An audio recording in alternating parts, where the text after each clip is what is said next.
Field trips. For most, they were a break from the ordinary routine, a day to explore, to learn, to escape the confines of the classroom. But some field trips are more than just educational. In these stories, they became something much darker. What started as a day of adventure became a descent into terror. Dark places, haunted woods, and restless spirits waiting for their next victim. These are 5 true horror stories that remind us not all field trips have a return ticket. Be careful where you wander, because in some places, once you're lost, you're never truly found. Grab a flashlight, don't stray too far from the group, and whatever you do, don't look back. Story number 1, The Endless Forest. They were just a group of 7th graders excited for a class trip to a nature reserve. The teachers warned them don't leave the marked trail, but some kids always think they know better. 6 friends veered off, laughing as they slipped deeper into the woods, convinced they could find their way back anytime. But the forest had other plans. Hours passed, and the familiar trail they thought they'd find was nowhere to be seen. The deeper they walked, the more disoriented they became. The forest felt alive, watching them, twisting and turning with every step. Then came the whispering. At first it sounded like the wind, but soon it became clear. Voices, calling their names. No one else was around, but the voices were persistent, beckoning them deeper. Panic set in. They started running, but no matter how far they went, they were trapped in an endless maze of trees. One of them, a girl named Hannah, claimed she saw a figure, a tall, shadowy silhouette, following them from the distance. The others laughed it off, trying to stay calm. But Hannah's face turned pale as she whispered, "It's getting closer." As night began to fall, the temperature dropped. The group huddled together, hearing footsteps that didn't belong to any of them. When they turned, Hannah was gone. Not a scream, not a sound, just gone. They called out for her, their voices echoing in the eerie silence, but there was no reply, only the rustle of leaves, and the sense that something was circling them. They found her the next morning, near a stream, unconscious. When she woke up, her face was twisted with fear. She said the forest had spoken to her.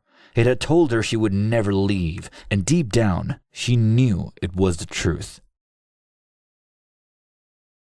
It was supposed to be a routine trip to a history museum, but there was something different about this place.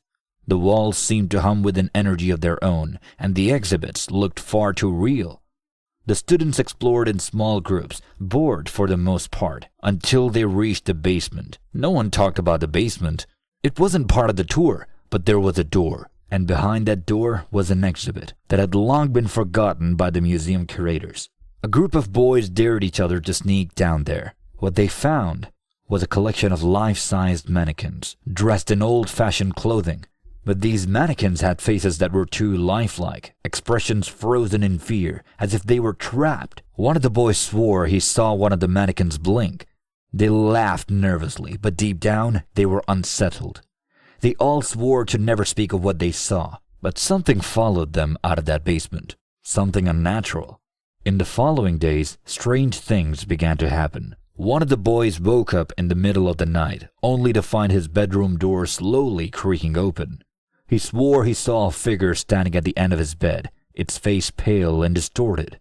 Another boy found strange scratches on his walls, like fingernails dragging across the surface. But the worst came when one of them disappeared altogether. His parents reported him missing, but the last thing he sent to his friends was a single message.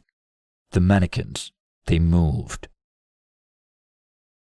Story number 3, The Haunted Bus. School trips always begin with the same feeling, the excitement of getting on the bus, away from school. But this trip was different. From the moment they boarded the bus, something felt off. The bus driver was silent, almost robotic, his eyes fixed on the road. The radio crackled with static, playing a melody that seemed to pull at their minds. As the fog rolled in, the students realized they had been driving for far too long. The scenery outside became unfamiliar. Twisted trees, empty fields, and a darkness that swallowed the road. They tried asking the driver where they were, but he didn't answer.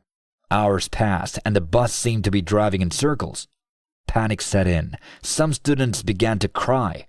One by one, their cell phones died, leaving them completely cut off. Then the bus stopped, but not at their destination. They were in the middle of nowhere. The doors creaked open and the cold air rushed in.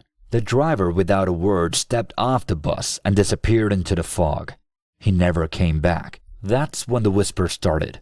Faint at first, but growing louder. They came from the back of the bus, where no one was sitting. Some students claimed they saw shadows darting between the seats, while others swore they felt icy hands brushing against their skin. The bus finally pulled into a parking lot, hours late, but the students who got off weren't the same. They were pale, shaken, and unable to explain what had happened. And the driver? He was never found. Story number 4. The Camp Nightmare. Summer camp should have been a place for fun, but when night falls, things can get strange. The camp had a tradition of telling ghost stories, but one night, the stories became all too real. A group of campers had wandered into the woods after dark. They weren't supposed to be out there, but curiosity got the better of them.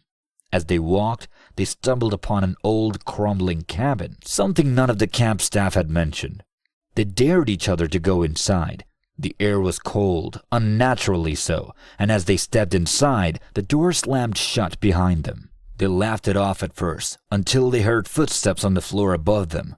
They froze. No one else was supposed to be there. Then came the thudding, slow, deliberate, like someone was walking toward the stairs. They ran for the door, but it wouldn't open. Panic set in. The footsteps grew louder. They banged on the windows, screaming for help. Just as the footsteps reached the bottom of the stairs, the door flew open, and they rushed out into the night. When they told the counselors what had happened, they were met with silence. The next morning, the cabin had disappeared, as if it had never existed. Story number 5. The Tunnel of Terror. It was a field trip to a historical site, an old tunnel that was once used for underground travel. The guide warned them not to stray too far from the group, as the tunnel was dangerous. But a few curious students slipped away, laughing as they explored the darkness. The further they went, the more the temperature dropped. Their laughter quickly died when they heard a strange sound, like whispers echoing off the damp walls. The air grew thick, and the tunnel seemed to stretch on endlessly. They realized they were lost, no matter which direction they turned. Then came the voice, calling their names one by one from the depths of the darkness. The walls seemed to close in on them, and shadows danced just out of sight. One of them claimed they saw something moving, a figure hunched in the corner, watching them. When they turned to leave, the figure followed, its footsteps echoing louder and louder. They finally made it back to the group, but the fear in their eyes told the guide everything. The tunnel was supposed to be abandoned, but that night something was still lurking in the dark. So, the next time you go on a field trip, remember these stories. Stay with the group, don't wander off, and never ignore the warnings. Because in these 5 stories, the scariest part isn't just what happened, it's that it could happen to you.